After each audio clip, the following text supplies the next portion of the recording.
All right, I'm back from the theater. Just saw Marvel's Ant-Man, and here's a quick vlog putting my thoughts down for everything. So let's start with the good. The good. Paul Rudd as Ant-Man. Really good, funny, made your work pretty well. It worked really well. Funny guy. Like I said, good timing on all the jokes. You know, had gravitas when gravitas was needed. Worked well. Likewise, Michael Douglas as Hank Pym. Evangeline Lilly as Pym's daughter Hope. Also very strong, very good. The villain, well, I'll talk about the villain later. Another good part, the cameos. A lot of really good cameos. If you like your Marvel Universe with a lot of cameos in it, this works good. At the beginning, you had Haley Atwell as Agent Carter. Not Dominic Purcell. Howard Stark was in it, but it was Slattery from Mad Men. I forget his first name. Later on, Falcon makes an appearance, and there's another part at the end, but we'll get to that when we get to that.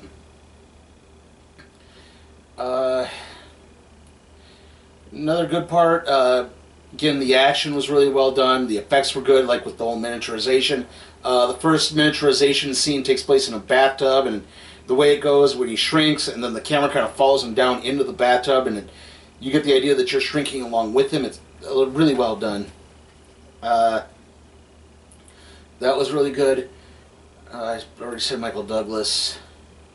I like the backstory with it too, that there was an Ant-Man before this and he worked with the Wasp and then something happened to the Wasp and that kind of caused him to give it up. So again, that really worked well. Okay. Now some of the drawbacks. There are a few. I didn't like Scott Lang's backstory. Like, how long was he in prison? Because his backstory is he was a whistleblower who got fired and then got back at the company by hacking into their bank accounts. There are laws that protect whistleblowers. They've been on the books pretty much since that whole Enron scandal, which was about almost 15 years ago. So, yeah. How long was he in prison that he was somehow able to father a child? Yeah, it just doesn't make any sense. Like I said, I don't mind you going with the whole ex-con backstory. That is the backstory from the comics. Unfortunately, again, like, I know that's a real weird thing to get stuck in your craw, but yeah, again, it's like, there have been laws protecting whistleblowers. He wouldn't have lost his job, so there wouldn't have been a need to break, so there wouldn't be a need for him to be in prison. I kind of wish they had done, I think it was one of the Avengers cartoons had a backstory with him that was a little bit better, where Cassie was being held hostage or something, yeah, or she was sick and he was trying to get something to cure her. That would have made more sense. Again, the whistleblower thing, I know I'm harping on that, sorry. What else did I not like? Pym's kind of a circle of sidekicks that he get. Not Pym. Scott Lang's circle of sidekicks. T.I. and his old cellmate, whose name escapes me at the moment, and Russian guy who's the computer hacker. Pretty cliched, pretty one note. Yeah, exactly. It's like his old cellmate, every time the running joke is every time he tells a story, it's like he gets really, really elaborate. It's like, no, I just need the facts in the story. The villain, again, not very well developed. It's just, it could have been an Iron Man villain, really. The guy, is it Norris, who play, I forget the actor who played him, unfortunately. Just, again, very cliched, grimacing, bad guy, industrialist, wants to develop things for the military because Yellow Jacket, and sorry, and I kind of get that one. There's not like, Ant-Man is not Batman or Spider-Man where there's this massive treasure trove of villains that you can just mine, and where Spider-Man 1 can be or Amazing Spider-Man can be a Lizard story, and Amazing Spider-Man 2 can be an Electro story, or a Batman movie could be a Joker movie, and then a Penguin movie, and then a Riddler movie. you can't really do that with Ant-Man. And while that does open up the opportunity for creative freedom, yeah, it didn't really open up that much of an opportunity. Um, but really, that was kind of the real bad parts of the movie. Like I said, most of the action was really good. Of course, if you've seen the trailer, you're probably familiar with the scene where Ant-Man and Yellow Jacket are fighting, and it pans back, and they're fighting on a toy train set. Um, that still worked in the movie. I'm trying to think of it. Okay, so the end stingers, Ant-Man, haha. The end bits. We had a mid-credits scene where Hank Pym reveals to his daughter that he and his wife, who died earlier in the movie, well, she didn't die necessarily, but she shrank and now lives in like a microverse, and if she's alive at all. Anyway, he and Jan, the Wasp, were developing a new Wasp outfit, and now he wants to work on it with his daughter Hope to develop it more. So yeah, there's going to be a Wasp in future movies. Okay, and then the second, which was the end credits, the after credits sequence. Falcon and Cap walk into a room. They're talking. There's this guy. His face is kind of hidden, and they're like, "Oh man, we need help on this." And and finally we get a look, and it's Winter Soldier, aka Bucky.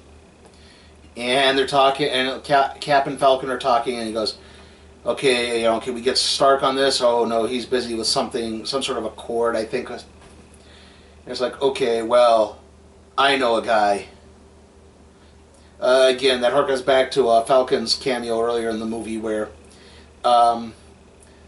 minor spoiler, yeah, they need to break into an old Stark warehouse. Well, it just turns out that the Stark warehouse is the new Avengers mansion / training facility. And he gets detected, and Falcon is the one who talks to him, and like they have a little bit of banter.